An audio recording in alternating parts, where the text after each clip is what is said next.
मन मन सबका बहुत जवान है। तुमसे ज्यादा अमर वो है, दूसरा जन्म ले लेता है, तीसरा जन्म ले लेता है। उसने बहुत सत्संग सुना था, लेकिन ये जैसे बोल रही है ना, सांसें ले रहा है मन, तो पूरा नहीं मरता है। इसीलिए फिर उसका आना इतना कम हो गया था। अभी तो एज बहुत थी, कभी कभी बैठते थे आके इधर, और उनको सुनाई नहीं पड़ता था कान से, इसलिए नहीं आता था। बाकी ज्ञान को उसने जीवन में लगाया अच्छी तरह से, और आज कह रहे हैं कि उसका शरीर शांत हुआ। ये बोल रही थी, परसों देख रहे थे बगीचे में पानी दे रहा था, तो ऐसे सेवा करता था, बाहर की नालियां साफ करना, ये करना, झाड़ू देखना, उसके अंदर सेवा भाव बहुत था। और किसी से अपने शरीर की सेवा नहीं ली आखिरी में।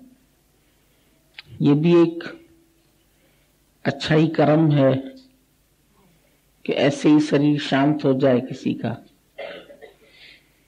नहीं सेवा लेनी पड़ी, नहीं हॉस्पिटलाइज हुआ। उसके वाइफ की भी अभी कुछ पिछले साल, पता नहीं 1-2 साल हुआ। हाँ, बहुत वृद्ध सा था, सफेद बाल एकदम, 85 इयर्स का था। अभी शायद ले गए, बॉडी उसकी थी नहीं, लोग बैठे थे धूप में।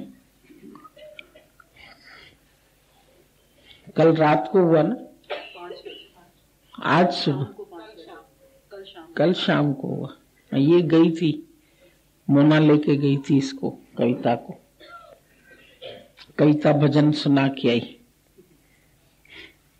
उसका गीता भगवान का एक पत्र है, उन सबको लिखा हुआ। हाँ, तो मैंने कहा आज तुम लोगों को वही पत्र सुनाते हैं। उस भक्त की भी याद कर लेनी चाहिए जिसने इतना प्यार, उसकी वजह से रोज आते थे। तभी ऑफिस में सर्विस करता था, तो 1 महीना इसने सर्विस से छुट्टी ली और बोला मैं कंटिन्यू सत्संग सुनूंगा।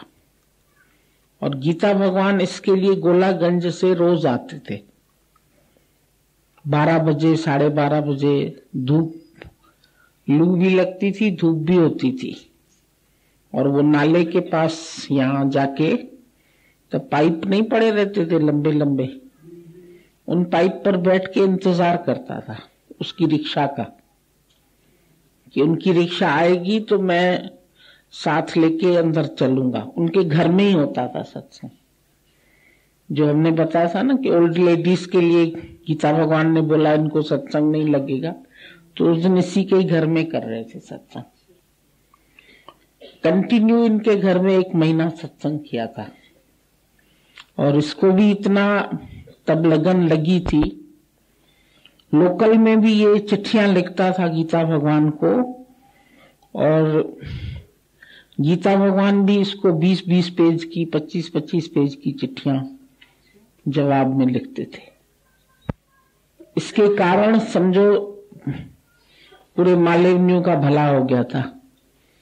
गीता भगवान का रोज का सत्संग कंटिन्यूअस 1 महीना। बोला मैं सुन के अच्छी तरह जानना चाहता हूं। तो उसको शौक भी लगा था इतना। हम अब भी तब नहीं जाते थे सत्संग में,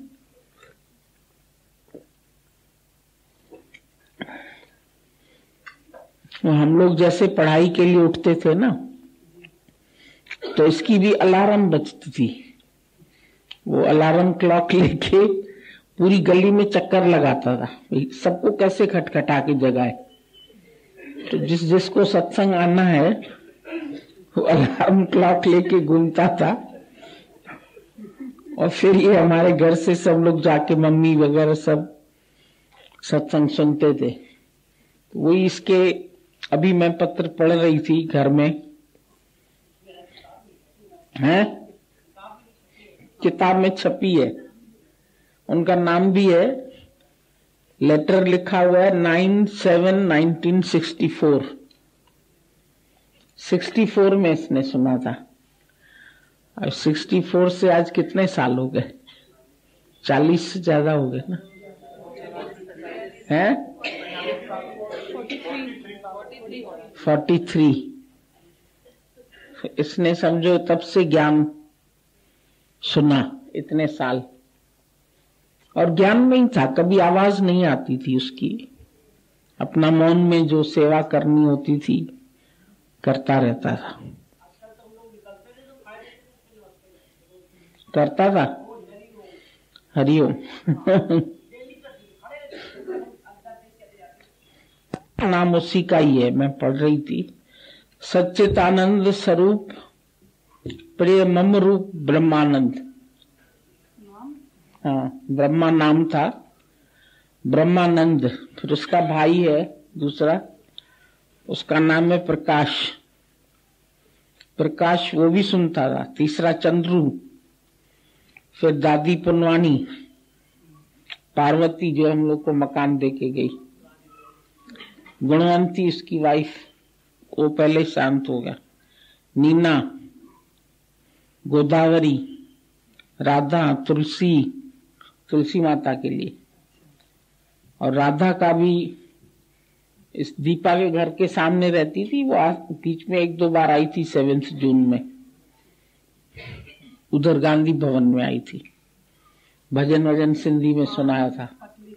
हाँ, उसका भी शांत हो गया शरीर। गोदावरी का भी हो गया शांत, एक्सीडेंट में वो भी चले गई। उसका सत्संग लेकिन अभी तक होता है काफी।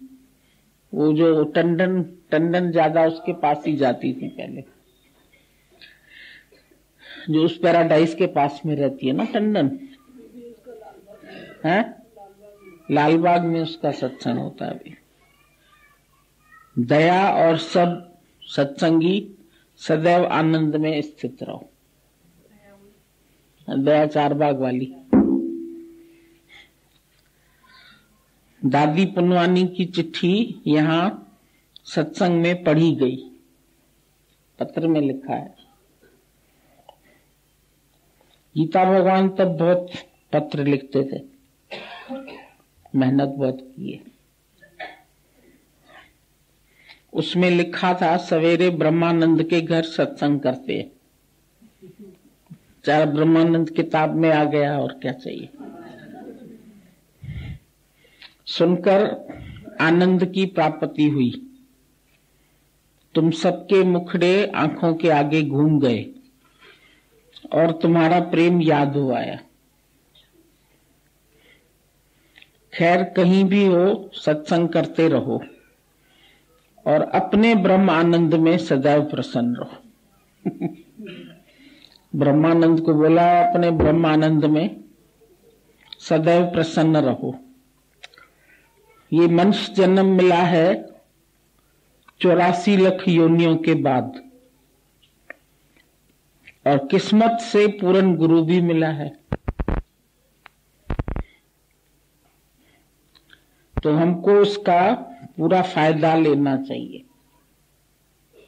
मिला है गुरु। मिर्ची माई भाग रही है तू आज, सुना है तेरी तो छुट्टियां है।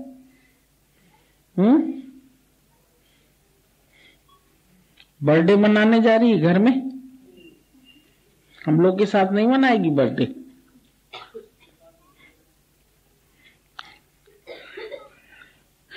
तो पूरा फायदा लेना चाहिए, क्योंकि आगे एक लाइन लिखी है इसमें, तिरजी गुत्थी 100 चोटू खाए। वो कहती है ना थोड़ा थोड़ा सांस लेता है मन, तो अगर इतने से भी फिसल जाएगा तो 100 सीढ़ी से गिर जाएगा। अगर एक सीढ़ी से तुम्हारा पैर फिसला तो 100 चोटू खाए, 100 चोट उसको लगेगी। घड़ी एक विसरू राम को तो ब्रह्म हत्या मोह हो। कितनी सॉलिड पॉइंट्स है दोनों, कि जरा से उससे अगर चूक गए मौका, अगर इस मनुष्य जन्म में मुक्त नहीं हुए तो 100 चोटें खाओगे। और घड़ी एक विसरू राम को तो ब्रह्म हत्या मोह हो। ये लाइन अगर हमेशा याद रहे कि एक घड़ी भी अगर हम राम को मना अपने आत्म स्वरूप को भूलते हैं तो ब्रह्म की हत्या लगती है। मतलब अंदर ब्रह्म को न जान के शरीर मानते हैं अपने को, तो अंदर वाले ब्रह्म की तो हत्या कर दी, इसलिए बोला ब्रह्म हत्या। अक्सर करके लोग जीव हत्या पर ज्यादा जोर देते हैं कि जीव हत्या संसार में होनी नहीं चाहिए। तो दादाजी बोलते थे कि जीव हत्या को रोकने के लिए बहुत से संत बहुत सारी मीटिंग्स करते हैं कि जीव हत्या बंद होनी चाहिए। जैसे बूढ़ी गाय होती है तो उसको कांजी हाउस में ले जाते हैं मारने के लिए, उसका चमड़ा यूज होता है या कुछ भी, तो एक तरह से गौ हत्या हुई। और फिर जो लोग नॉनवेज खाते हैं वो तो मुर्गी को भी मार देते हैं, तो बकरे को भी मार देते हैं, नॉनवेज खाते हैं आराम से। तो है तो वो भी गलत, पर उससे भी ज्यादा गलत ये है कि तुम ब्रह्म हत्या करते। तो बोला जीव हत्या के लिए इतने आंदोलन चलते हैं तो भी जीव हत्या बंद नहीं हो रही है। पर कम से कम तुम जो यहां आ गए है, तुम ब्रह्म की हत्या नहीं होने दो, क्योंकि जीव हत्या से भी बड़ी है ब्रह्म हत्या। भगवान को मारना, तुम अपने अंदर वाले भगवान को मार के मिस्टर सो एंड सो बन के चलते, मैं ये हूं, मैं ये हूं, मेरा ये नाम है, मेरा ये रूप है, मेरा ये आकार है, मेरे से इसने ऐसे कहा, मेरे से इसने ऐसे कहा। तो देखा जाए तो हर दुख की शुरुआत जो होती है जीव भाव से ही होती है। अर्जुन भी जीव बन के चल रहा था, तो अर्जुन को लड़ाई दिखाई दे रही है, इतने लोगों को मैं कैसे मारूं, मैं इतनी बड़ी हत्या करूंगा। तो भगवान ने उसको भी बोला तुम आत्मघाती महापापी है, क्योंकि तुम इन सबको आत्मा करके नहीं देख रहे, इन सबको तुम देह करके देख रहे हैं, और तुमको लग रहा है कि ये देह है और मैं इनको मारूंगा। अपने को भी मरने वाला मान रहे हो और उसको भी मरने वाला मान रहे हो, तो खुद भी मरोगे, दोस्त को भी मारोगे। जो जीव अपने को जानता है वो जीव हत्या से बच नहीं सकता, और ब्रह्म हत्या तो कर ही रहा है।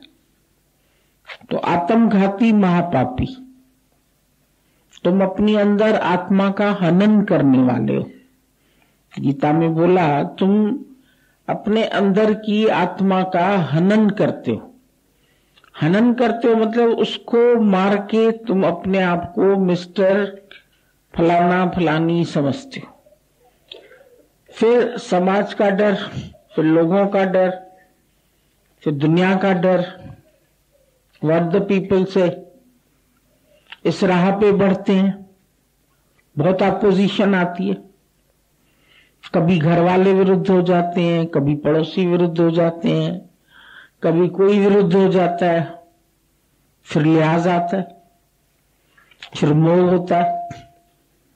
अभी तुम आएंगे सत्संग में, घर वाले कहेंगे तू अगर सत्संग जाती है तो हम आत्महत्या कर लेंगे, तो तुम्हारा मन डरेगा कि कहीं मेरे बाप ने आत्महत्या कर ली तो, मेरी मां ने कर ली तो मेरे ऊपर पाप पड़ेगा। बहुत डर लगता है। फिर क्या होगा? फिर लोग कहेंगे ये लड़की ऐसी थी, ये सत्संग में जाती थी, इसने घर वालों का कहना नहीं माना, इसीलिए ये इसके बाप की मृत्यु हो गई। अभी कोई सत्संग नहीं आते हैं तो उनके बाप की मृत्यु क्यों होती है, या उनके मां की मृत्यु क्यों होती है? और संसार में जितने लोग मर रहे हैं तो क्या उनके बच्चे सत्संग में आए इसीलिए वो मरते हैं? क्या सत्संग जाना इतना ही बुरा है, या अपनी जीवन पवित्र बनाना इतना ही खराब है कि दुनिया को अगर इसमें ऐतराज है तो हम छोड़ दें? तो दुनिया तो बहुत कुछ चीजों पर ऐतराज करती, वो चीजें तो कोई नहीं छोड़ता। लड़कों को आदत पड़ जाती है नशा करने की, स्मैक पीते हैं, पाउडर मिलता है, पता नहीं क्या वो खाते हैं, नशा, नशेली दवाइयां आजकल तो कॉलेजेस में इसमें उसमें बहुत बेची जाती है। और लड़के नौजवान आजकल अक्सर खराब होते, कोई सिगरेट में डाल के पीते हैं। वो बीच में आई थी हरे रामा हरे कृष्णा वाली पिक्चर, दम मारो दम मिट जाए गम, तो दम ये मारते थे वो पीने का, दम मारो दम मिट जाए गम, और फिर बोलो सुबह शाम हरे रामा हरे कृष्ण। तो क्या क्या मतलब हरे राम हरे कृष्ण बोल रहे हैं लेकिन मार क्या रहे हैं? दम। अब ये दम मारना ये सही है? शादियों में खास ये रखा जाता है, सही है? नॉनवेज रखा जाता है, ये रखा जाता है। तो आज तो हम कॉकटेल पार्टी में जाएंगे। मेरे को तो कॉकटेल से बहुत चिढ़ मचती है। ये शादियों में कॉकटेल की क्या जरूरत पड़ी है? तुम लोग पागल लोग हैं क्या? शादी में ड्रिंक करते हैं, पवित्र बंधन अग्नि के सामने। एक तरफ कहते हैं ये पवित्र बंधन है, पानी ग्रहण, कन्यादान, दान भी हो रहा है, यज्ञ भी हो रहा है, हवन भी हो रहा है, और उधर ड्रिंक भी चल रहा है। ये कैसा तुम लोगों का व्यवहार है? व्यवहार की ही शुद्धि नहीं है, परमार्थ की शुद्धि तो छोड़ो, व्यवहार की शुद्धि नहीं है। हमको लगता है कम से कम जो सत्संग में आते हैं वो तो इस बात का आंदोलन चला सकते, नॉन कोऑपरेशन विथ इविल। हमको अपना इस चीज में सहयोग नहीं करना है, चाहे तो कोई आए शादी में, चाहे तो ना आए, चाहे जाके मरे, लेकिन हमें ये नहीं रखना है तो नहीं रखना, नहीं पिलाना है, नहीं ये नॉनवेज खिलाना है। ये शादियों में नहीं होना चाहिए। अगर हमारे सत्संगी है तो, नहीं है सत्संगी तो जाके मरो, जो करना है सो करो, पर कम से कम इधर तो रुको। इसके लिए राधा स्वामी वाले बहुत स्ट्रिक्ट है। वो कहते हैं कि तुम्हारे घर में भी कोई नहीं खाए, तुम उस चीज को हाथ भी नहीं लगाओ और उस चीज को खाओ भी नहीं। तो जो राधा स्वामी वाली हो जाती हैं वो स्ट्रिक्टली इसके लिए मना करते, नहीं तो फिर तुम हमारे डिसाइपल नहीं हो, नाम मत लो हमसे। वो नाम देते ही नहीं है, पहले प्रॉमिस कराते हैं लड़की से चाहे लड़के से, और अधिकतर वो पति पत्नी को साथ देते हैं नाम, कि दोनों जने आए तो हम उनको साथ में देंगे, और दोनों ही हमसे प्रॉमिस करें कि हम ये नहीं करेंगे। ना तो वो फिर कह छूट भी जाते, राधा स्वामी कह के वो पार्टीज में भी नहीं रखते, नहीं रखेंगे, बोलेंगे नहीं हम लोग राधा स्वामी है, हम ये करना ही नहीं है क्योंकि हम गुरुवान है। और गुरुवान के आगे सब चुप होते हैं, उसके आगे फिर कोई बोल नहीं सकता। उनको लड़की देनी है तो दे, नहीं देनी है तो ना दे, लड़का देना है तो दे, नहीं देना है तो ना दे, लेकिन हम नहीं करेंगे। He is a brave man who can say no.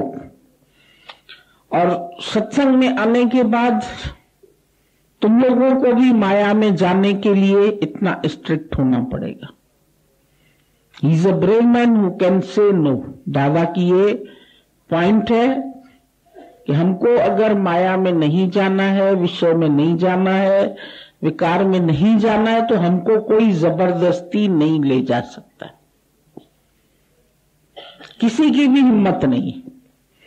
इस बात में अगर हम भी कह देना कभी तुम लोग को बुले से, कहेंगे तो नहीं, वैसे अगर बुले से कह दे जाओ जाओ करो शादी, तो तुम हमको भी ना कर देना, हमको हाँ मत करना, क्योंकि आजीवन पश्चाताप है इसमें जाके। ज्ञान के बाद तुम्हारा नहीं मन ज्ञान में लगेगा, नहीं मन उसमें लगेगा, दोनों जहान से चले जाएंगे। फिर धोबी का कुत्ता न घर का न घाट का। देखो ये गीता में भी लिखा है भगवान ने, हमारी बात नहीं है। प्रमथन स्वभाव वाली इंद्रियां। अब प्रमथन स्वभाव, प्रमथन समझते हो किसको बोलते? प्रमथन बोलते मंथन चलता है ना, जैसे मंथन मथानी चलती है, मथानी में इतनी ताकत होती है कि वो दही से मक्खन को अलग कर लेती है। मक्खन मंथन किसको कहा जाता है? समुद्र मंथन हुआ, तो समुद्र मंथन से क्या क्या हुआ? कितने रत्न निकले, विष भी निकला, अमृत भी निकला, सब कुछ निकला। तो अंदर भी मंथन चलता है। ज्ञान के बाद हरेक के जीवन में एक ऐसा वक्त आता है जो अंदर से बड़ा रिवोल्यूशन आता है और एक जबरदस्त मंथन चलता है। What is truth? सच क्या है और हम कर क्या रहे हैं? क्या हम सच को पाना चाहते? अगर हम सच को पाना चाहते हैं तो हमको नॉन कोऑपरेशन विथ इविल, हमको अपनी इंद्रियों के साथ असहयोग आंदोलन करना है या इंद्रियों को साधना है। घोड़े हैं ये, एक दृश्य देखते हैं कि भाई रथ है, उसमें ये घोड़े हैं और उन घोड़ों की बागडोर कृष्ण के हाथ में। तो 10 इंद्रियां घोड़े, इसके 5 विषय और 5 विकार। विषय विष के समान, मंथन से विष निकला, ज्ञान से जैसे तुम्हारे अंदर में मंथन चले, रिवोल्यूशन। दादा ने बोला this revolution occurs in minutes, देर मत लगाओ इसके लिए। ये रिवोल्यूशन, ये आंदोलन तुम्हारे अंदर मिनट में आना चाहिए, जल्दी से जल्दी। इसके लिए देर नहीं करनी है, इसके लिए देर करेंगे तो फंसेंगे, फिर जाएंगे 84 के चक्कर में। मैंने बोला ना, ये मन नहीं मरता है, मरता मरता जग मुआ, मर भी न जाने कोई। ऐसी मरनी मर चलो जो बहुर जन्म ना होए। ऐसा मरो गुरु के पास आके, जब तुम जीवित ही नहीं हो तो सुनोगे क्या? कल मैंने बोला ना, क्यों जीना चाहते हो? मरो ना। और मर गया तो उसको क्या सुनाई देगा? उसको निंदा सुनाई देगी, उसको जीना सुनाई देगा, उसको किसी और का मरना सुनाई देगा। मरने के बाद चाहे जितने मरे, हमको थोड़ी शोक होगा उसका। हमको तो शोक तभी होता है ना जब हम जिंदा है। अगर हम मर गए तो हमको किस चीज का शोक होगा? तो थोड़ा मरते, थोड़ा नहीं मरते, थोड़ी सांस लेते, थोड़े बेहोश हैं तो बेहोशी में तो और सुनते हो, कोमा में और सुनते हो। बिल्कुल ही खत्म हो जाओ, बिल्कुल ही तुम्हारा जीव भाव का अंत हो जाए, तुम अपने को डेड डिक्लेयर करो। डेड आदमी से कौन शादी करेगा? मरी हुई रानी को कौन गले लगाएगा? कौन प्यार करेगा उसको? जीवित रानी को तो गले लगाओगे, प्यार करोगे। मरी हुए मुर्दे को कहेगा क्या कोई? कितनी भी भूख लगे तुम्हें तो मुर्दा खाओगे? कितनी भी भूख लगे नहीं खाओगे। तो कितनी भी तुम्हारे अंदर में ऐसी बात आती है मन में, तो तुमको अंदर से असंग होना चाहिए, निर्लिप्त भाव से रहना चाहिए। निर्लिप्त और न्यारे होकर के रहेंगे तभी तो छूटेंगे। एक बार तो जरूर थोड़ी सी मेहनत है, थोड़ा सा समाज से लड़ना पड़ता है, मन से लड़ना पड़ता है, कानून से लड़ना पड़ता है, विषय से लड़ना पड़ता है, पर अब तो कानून भी फेवर में है। 18 साल से बड़ी लड़की को कोई कुछ कह ही नहीं सकता। और यहां तो जो भी तुम लोग आए हैं मोस्टली 18 से बड़े ही है। बड़े नहीं हो तो जल्दी से हो जाओ और इस माया को इनकार करो। ना कर तभी नौकर बनोगे गुरु के। जब माया को ना करते करते गुरु के नौकर बन जाओ। मेरे सतगुरु तेरी चाकरी सबसे बढ़िया और सबसे खरी। और गुरु भी तुमको पूर्ण ही चाहिए। अधूरा गुरु करोगे तुम भी अधूरे रहोगे, अतृप्त गुरु करोगे तुम भी अतृप्त रहोगे। तो तुमको अधूरा होना नहीं है और अधूरा रहना नहीं है। कई इसमें ऐसे लेटर्स है गीता भगवान के, उनमें लिखा है मुझे तुम अधूरों की बहुत चिंता है। तुम अधूरे क्यों बने हैं? क्यों नहीं तुम आत्मनिश्चय में आज ही आ जाते? देर क्या है? अभी कौन से कारखाने चलाने हैं, अभी कौन सा तुमको बिल्डिंग बनानी है, कौन सा किसी के लिए पैसा जोड़ के मरना है। अपने खाने लायक तुमको अंत तक परमात्मा देगा, ये भी हम तुमको गारंटी देते। फिर तुम क्यों अपने आप को माया में मस्त करके बैठो? फिर किसके लिए धन कमाते हो? किसके लिए काम करते हो? बिल्डिंग बनाओगे, घर बनाओगे, दुकान बनाओगे, सामान खरीदोगे, इकट्ठा करोगे और फिर एक दिन क्या होगा? एक दिन मर जाओगे। तो किसके लिए कर रहे हो ये सब? मरने के लिए। स्कूल में बच्चा जा रहा था, स्वामी साहब वहां से जा रहे थे। स्वामी साहब ने बोला भाई कहां जा रहा है? स्कूल जा रहा है। क्यों जा रहा है? पढ़ने जा रहे हैं। अच्छा, पढ़ के क्या करोगे? बोला पढ़ के डिग्री मिलेगी। बोला डिग्री प्राप्त करके क्या करोगे? कहते नौकरी करेंगे, बिजनेस करेंगे, नौकरी करेंगे। अच्छा फिर क्या करोगे? बोला फिर घर वाले जरूर शादी कराएंगे और क्या करेंगे। बोला शादी करोगे फिर क्या करोगे? फिर अपने बाल बच्चे होंगे। बोला फिर उनका क्या करोगे? फिर उनको बड़ा करेंगे, उनको पढ़ाएंगे। वो फिर उसके बाद क्या करोगे? या फिर उनकी शादियां कराएंगे। वही रूटीन जो मां बाप ने तुम्हारे साथ किया, वो चक्कर तुम आगे चलाओगे। इतने तो उद्देश्य रखे सबने, बोने बोने छोटे छोटे। फिर शादियां कराई, फिर उसके बाद क्या करोगे? पोता पोती हो जाएगा। फिर पर पोता, पर लग गए तुम्हारे, उड़ जाओगे आकाश में सीधे। सोने की सीढ़ी देते हैं जिनके पर पोता हो जाता है ना, हम तुमको दिखाएंगे। मेरे पास है एक सोने की सीढ़ी, एक माई हमें दे गई। हमने कहा तू ये क्यों दे रही है? भाई छोटी सी है, इतनी सी पतली पतली। कहती ये मुझे मिली है। कहते हैं तू रख अपने पास, जब मरेगी तो तेरे ऊपर ये चढ़ा देंगे। नहीं, इससे मतलब क्या? तो ये सीढ़ी चढ़ के अब तुम स्वर्ग में पहुंच गई। मतलब जब तुम्हें परपोता हो गया तो तुम पहुंची स्वर्ग, और मेरे ख्याल से कहां पहुंची? मेरे को तो कभी कभी कोई दृश्य दिखने में आता है। अभी आजकल तो हम किसी के घर नहीं जाते हैं।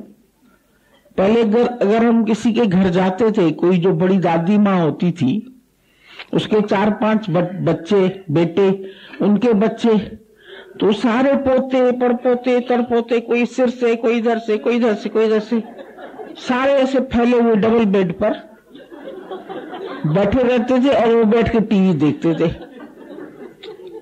मेरे को लगता था एक सुअरी बैठी है और उसके इधर इधर पुंगड़े पुंगड़े पुंगड़े पुंगड़े, ये दृश्य देख, मुझे सही में ये दृश्य दिखता था। हम अपनी बात बता रहे। गीता भगवान जो बोलते थे कि तुम उदयगंज में सुअर वाली गली में चले जाओ, वहां देखो एक सुअरी कैसे बैठी है और कैसे उसको ये पुंगड़े पुंगड़े पुंगड़े पुंगड़े जो बैठे हैं उसका ऐसे खून पी रहे हैं, और वो कितनी मस्त सो रही है। वो तुम्हारी ग्रस्त में ये हालत होनी है। अगर तुम्हारी ये प्रमथन स्वभाव वाली इंद्रियां तुमको मथ देंगी तो रिजल्ट में क्या आएंगे? ये सब आएंगे पुंगड़े पुंगड़े। ये इंद्रियों के रस का रिजल्ट है, जो सुअर को विशेषता परमात्मा की कृपा से मिला हुआ है। तभी गुरु नानक साहब ने अंतकाल जो पुत्र सुमरे, ऐसी चिंता में जो मरे, तो सुकर जूण वलवल उतरे। सुअर का नाम ग्रंथ साहब में आ गया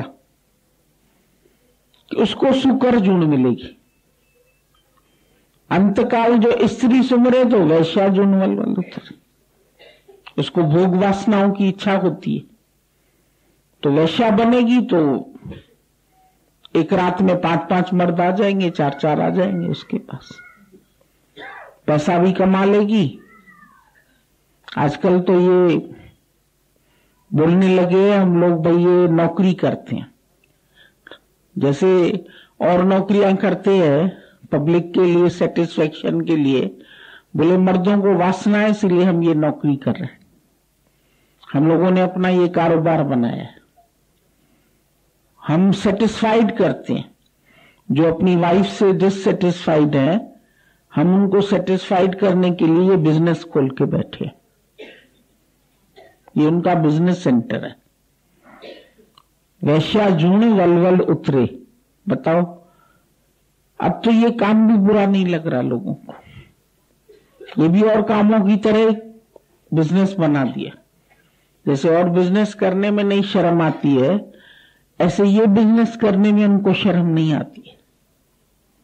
वो कहते क्या करें, हम भी तो प्रसन्न कर रहे हैं, दूसरों की प्रसन्नता के लिए जी रहे हैं और अपना पेट पाल रहे हैं। हर इंसान यही कर रहा है, सबको खुश कर रहा है और अपना पेट पाल रहा है। तो जिंदगी क्या है? इतना तो वैराग्य तुम्हें आना चाहिए। नरक है या स्वर्ग है? इसको स्वर्ग अगर मानते हो तो ये स्वर्ग तो सबको बड़ा सहज अवेलेबल है, पशु को, पक्षी को, जानवर को, सबको, और हर जाति के मनुष्य को, हर प्रांत में, हर देश में, हर गांव में। ये तो बीमारी है एक तरह से। जिन भी एक माई आई, मेरा हस्बैंड बीमार है, मैं परेशान हूं। बच्चे कितने हैं? कहती 8। 8? उम्र कितनी है? 50 भी नहीं थी माई की। 40 साल की उम्र है, 8 बच्चे हैं। अगर पतिदेव चले गए क्या हालत होगी उसकी? कौन पालेगा इतने सारे बच्चे उसके? होश नहीं है। बुरा होश पूर्वक जियो, बेहोशी में जी रहे हो। और लोगों को होश दिलाने के लिए पहले तुम लोगों को होश में आना पड़ेगा। गुरु तुम लोगों का कान खींच खींच के तुमको होश में लाता है। कम से कम तुम तो होश में आ जाओ, यहां पहुंचे हो, क्योंकि तुम्हें अभी बहुत सबको जगाना है, जाके बहुतों को होश में लाना है। अगर तुम लोग भी ज्ञान सुन के अगर यही कर्म धर्म करने लगे तो फिर धिक्कार है तुम्हारे जीवन पर, फिर तो आना ही नहीं चाहिए यहां।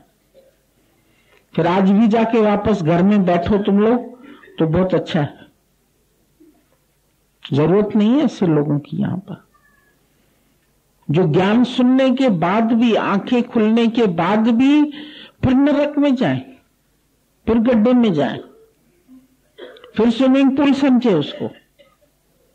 ये दृष्टांत गीता भगवान ने खुद बनाया था कि कैसे शाहूकार आदमी है और शराब के नशे में वो गटर में गिर गया,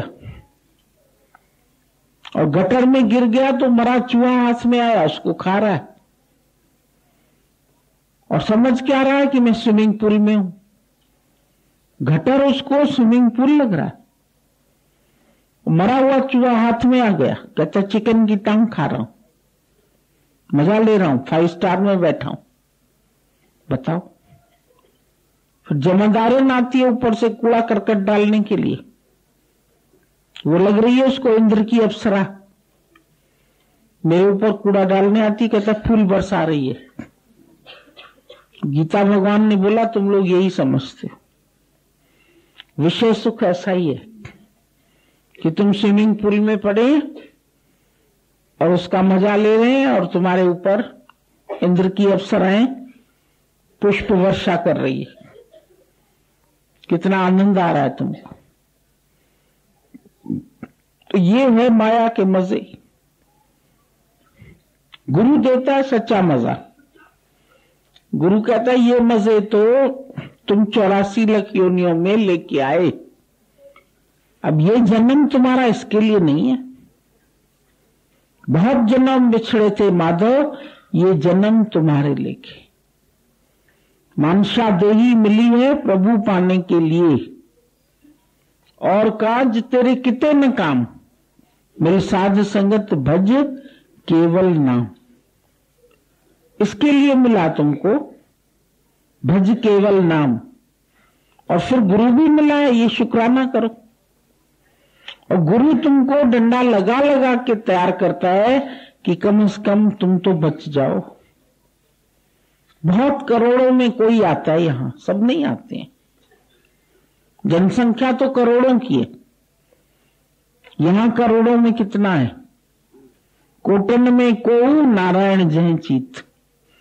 गुरु नानक साहब ने बोला करोड़ों में कोई एक ऐसा आता है जिसके हृदय में ये हरि सिमरन होता है। जिसके हृदय में हरि सिमरन होगा उसका सफल क्यों न जीवन होगा, और भक्त का भी भगवान को चिंतन होगा। ऐसे भक्त का चिंतन भी तो भगवान को होता है।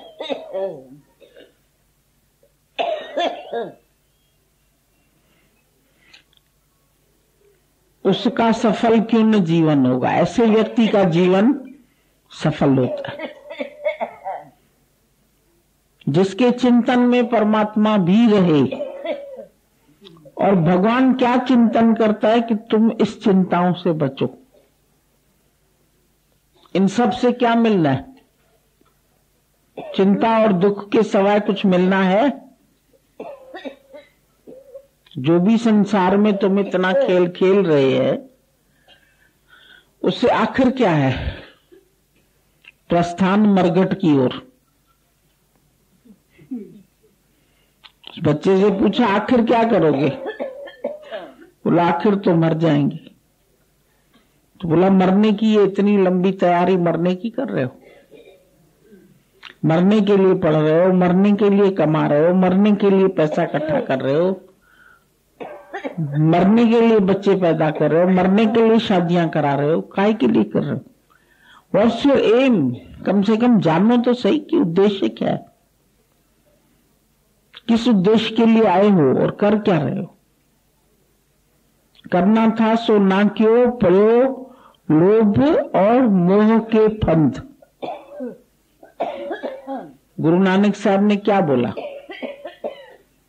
एक लोभ मर्दों में होता है लोभ, और मोह स्त्रियों में। स्त्रियां होती है ममता की मूर्ति। ममता सिंह मर्दों का नाम नहीं होता है, होता है ममता दास।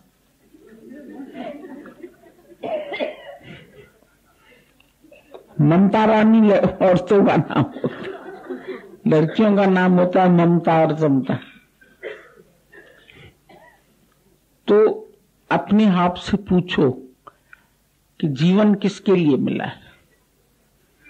ये जीवन तुम्हारा कहां जा रहा है? इसका हर दिन बहुत प्रेशियस है, हर मिनट बहुत प्रेशियस है। और वो प्रेशियस टाइम तुम कहां दे रहे हो? जवानी दीवानी। गीता भगवान ने बोला जवानी दोगे माया को, बुढ़ापा मेरे को दोगे क्या?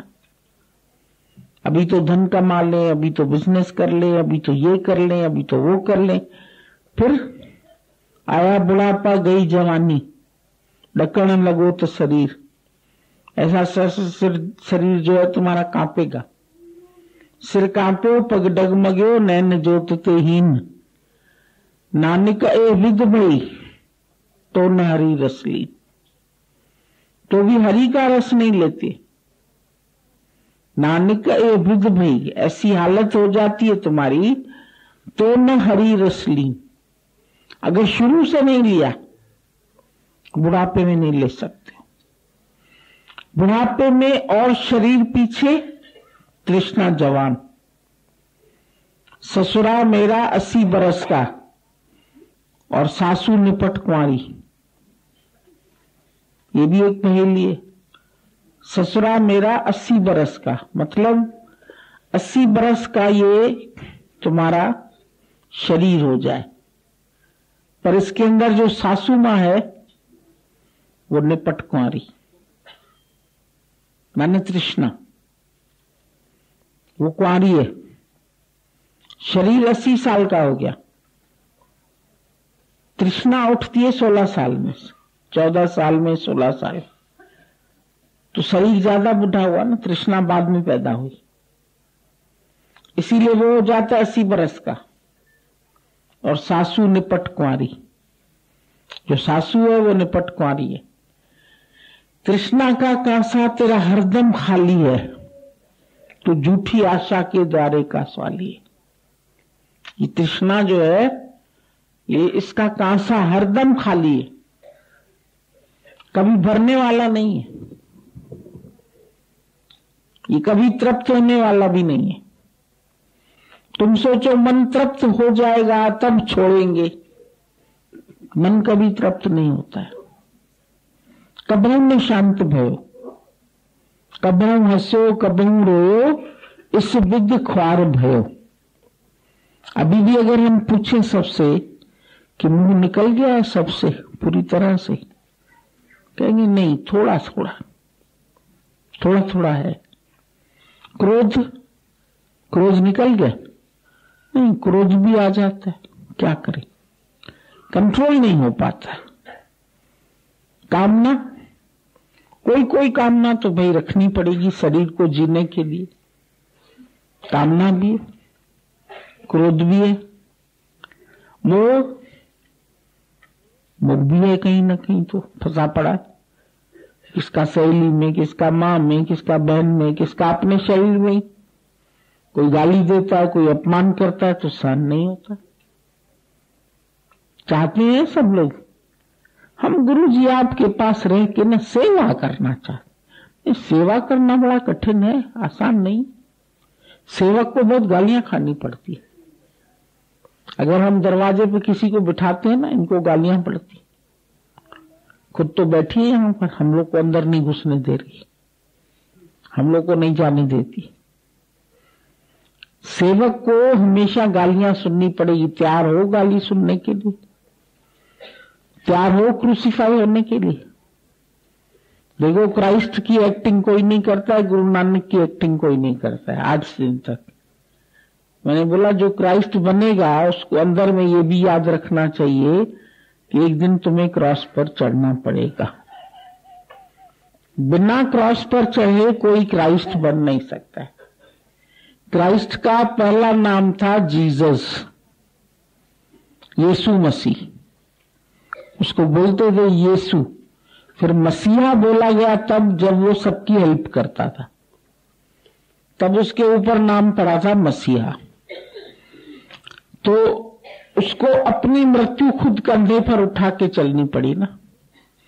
हालांकि हर व्यक्ति उठा रहा है कंधे पर मृत्यु, मतलब तुम रोज तो मृत्यु के करीब जा रहे हो नहीं, अगर देखा जाए तो, पर तुमको वो क्रॉस दिख नहीं रहा जिसके करीब तुम चलते जा रहे हो। उमरिया घटती जाए रे, जिंदरिया कटती जाए। काम कठिन है, जीवन थोड़ा, जीवन बहुत कम है। अगर ये कार्य करना है तो निकलो फिर विवेकानंद की तरह। उसने उम्र नहीं देखी अपनी, कितनी कम उम्र में उसने अपनी डिग्रियां पानी में बहा दी। बोला हमको इन डिग्रियों ने मन की शांति तो नहीं दी। किसी को भी माया से पीस ऑफ माइंड मिली है क्या? धन से मिली, स्त्री से मिली, घर से मिली, बच्चों से मिली, किसी से भी तुमको पीस ऑफ माइंड मिली है क्या? आज करोड़पति आते हैं, लखपति आते हैं, वो भी यहां आके झुकते हैं ना। कोई कंपैरिजन है संत का और संसार के किसी महाराजा का? कल बताया मैंने तुम्हें, सिकंदर ने कहा तुम अरस्तु हो, तुम 100 सिकंदर बना सकते हो, पर 100 सिकंदर मिलके एक अरस्तु नहीं बना सकते। तो यहां गुरु तुमको अरस्तु बनाता है। गुरु की मेहनत देखो जरा, वो तुमको कहां खड़ा करना चाहता है, कहां तुमको पहुंचाना चाहता है, कितनी ऊंचाइयों तक, क्यों पहाड़ी